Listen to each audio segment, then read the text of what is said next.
Hi, how's it going? This is the 5th attempt at trying to do this vlog. Welcome to the Kingdom of Fife. Good day and welcome to Loch Awe. Welcome to Weems Bay. Welcome to the Highlands.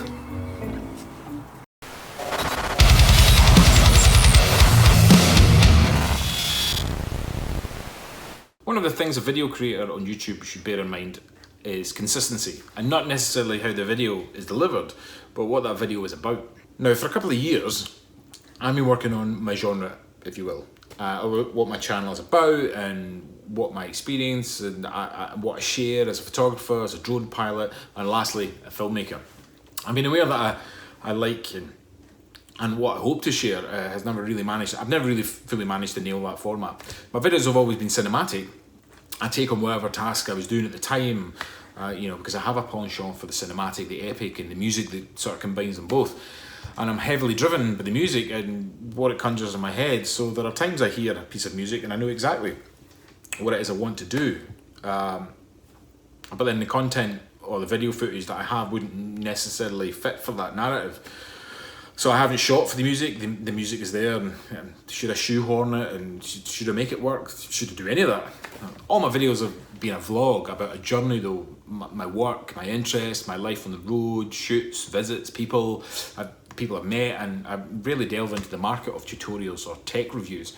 I suppose the main reason for that is, well, time, and I don't really have it. But if I'm being honest, I don't really want to do tech reviews. There's so many out there with opinions on absolutely everything, and I don't really have anything to bring to the party.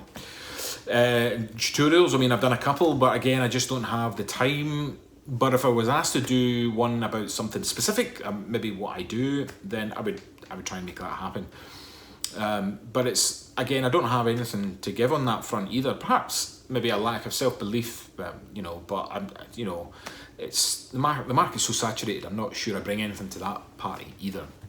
I guess my strengths lie in capturing what I can, wherever I am, and sharing that story. From a professional point and a personal one, sharing work that I've attained and sharing the experience with it, because I've got a great love of documentaries and historical based stories, and if I can ever shoot something that time is forgotten, or something that is of historical epic significance, then I'll throw myself at it, and I feel like I do more to document the experience and perhaps entice those who watch it to go and visit these places. But I often find with myself, my footage from my travels has no basis or foundation and is without story, merely a snapshot of something I was doing that would be hard to write a narrative around. But it's with this thought in mind that I figured I could try and create something from it, or at least my experiences over the last couple of weeks. I recently finished working on a production that I started in March, and when I finished it in May, I moved immediately onto a new production, a new role, a new story, new adventure, but mainly a new mindset. I wasn't overly happy before, and now that change has shifted, my creative mindset has shifted up a gear, and this is a feeling that I'm sure many creatives have. Having the stagnated creative pool is the worst, but when you get that spark back, it makes all the difference. So on that basis, I thought it might be an opportunity for me to vlog about the new production rather than the old one. Getting into the swing of things has been a total nightmare. The new programme I'm working on is a 6-part, 60-minute series on the world's most beautiful railways. And this begins in Scotland. And each episode is made up of smaller stories focusing on people who use them, remember the old ones that no longer exist, how they impact the community, how they are memorialised in song, film, TV, etc. But it features loads of popular lines within Scotland and on iconic routes like Speyside, the West Coast line via Glenfinnan, to name only about a couple of them. But the purpose was to have a vlog on each place that I went, and it just didn't feel right.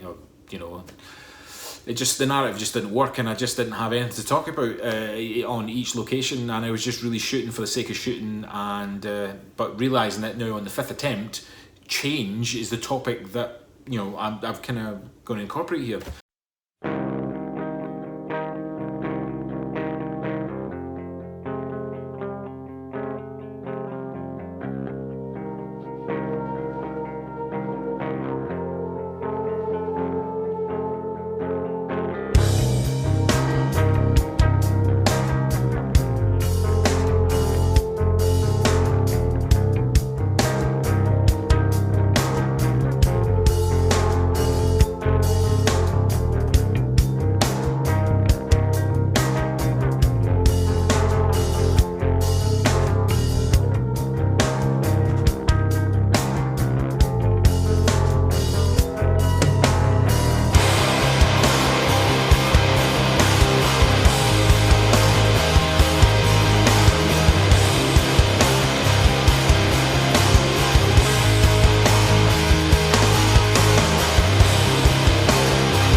I recently watched a video by Peter McKinnon which focused on change, and this is why I'm going down this way.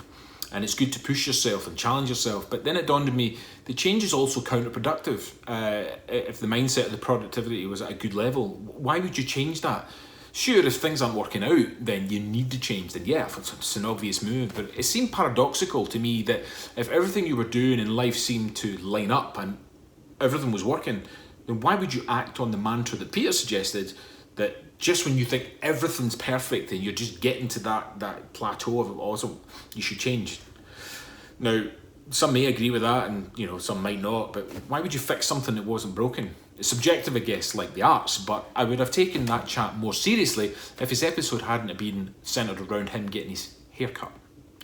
That's not what defines him and his content, or relative to his motives or doing what he does. And I felt it was an unnecessary topic to centre that all around.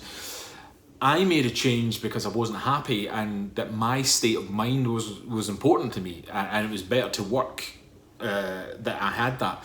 And it's only really now that I'm managing to do that.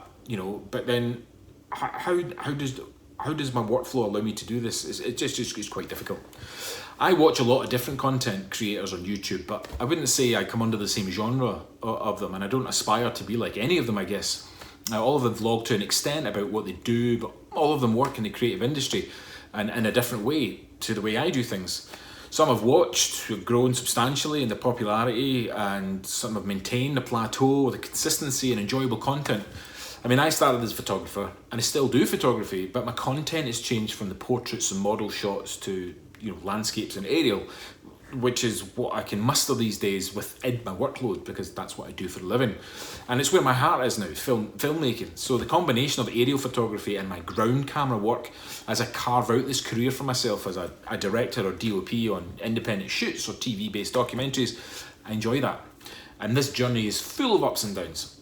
But then that's life, and it's about how you manage it rather than how you let it affect you.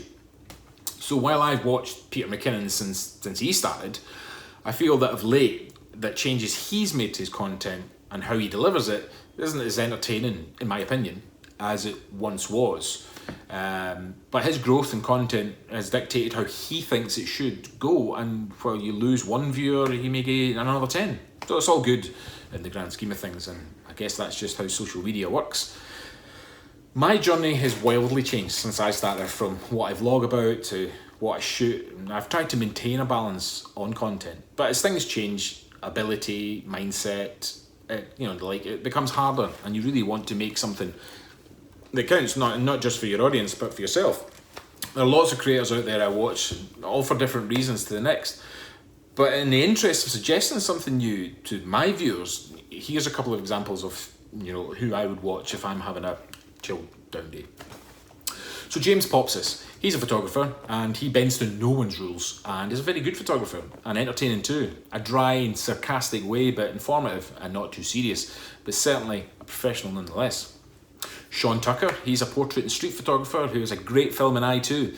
A more clinical and philosophical approach to the art, but a very knowledgeable and a great editor of content that is very easy to watch, and I feel quite inspired by a lot of his stuff.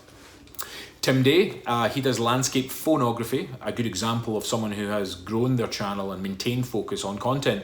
A landscape photographer, but from the angle of phones and smaller pieces of modern tech.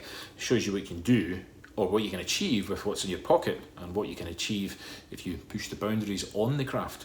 He's very knowledgeable and a very likeable character at that. Simon Byrne does Simon Discoveries, a photographer and creative director, and shares a lot of similar passions to myself. Again, covers all aspects from tech to tutorials to tips, tricks, etc. And he's a good all-rounder when it comes to photo and film and how he delivers the narrative. Clear and concise, with a sprinkling of comedy to tie it all together in a very watchable and likeable way. Mali Photography, he's a landscape photographer and an all-round entertainer, but mostly I enjoy the fact that he likes to create meetups in the UK, built around various locations, inviting the skilled and the novice alike to share knowledge with all those in attendance. Education in numbers, which is a healthy way for folk to meet, learn and have fun, create something on their own or with others. So he does a good job there, Mali, well done. And Stuart McMillan, He's a native of Scotland and a friend too, but a great landscape photographer who's not afraid to head off the beaten track, searching for that next composition, and another vlogger whose channel has grown in style and confidence. Like myself, we sit in the lower ranks of subscribers, but we improve with each upload. I like to think we do, but Stuart's content is inspiring to those who may not be familiar with Scotland and its lesser known locations, but certainly he knows his stuff and travels all around the UK. So where am I going with all this? Well, nowhere I guess, but with the tack that change is inevitable, paradoxical or not, and it is a constant, how do you deal with yours, how do you deal with the challenges, and when others do it, well, don't let it impact you. If you don't like it, just move on. William Pollard once said that without change, there is no innovation, creativity, or incentive for improvement. Those who initiate change will have a better opportunity to manage the change that is inevitable. He was a Quaker, which has no relevance, but he was also a photographer, and I feel that those words are very apt in this context. So stick with it, I guess, is what that is, and it's twofold. That's for creator and viewer. For the creator, it's all about the process. Learn and hone the skill, make the content and repeat the process, learning from what you do and others that do something similar. From your first video to your last is all a journey in itself, and you'll see how things have evolved, changed, and become an extension of yourself. For the viewer, it's more like a developing taste of a journey. They may already enjoy your content, but lose interest once you evolve from your initial starting point. But that would be a very rare case. Many folks enjoy that journey, watching you grow and feel like they've travelled along with you as your content changes, a vested interest, if you will. As always, thanks for watching. Don't forget to like and subscribe. I hope you enjoyed the images of my most recent adventure, and the series will be available to watch on one of the Channel 4 channels in the near future. But I can tell you more about that when I know more.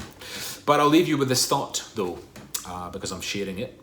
True nostalgia is the ephemeral composition of disjointed memories. Thanks for watching, and I will see you on the next video.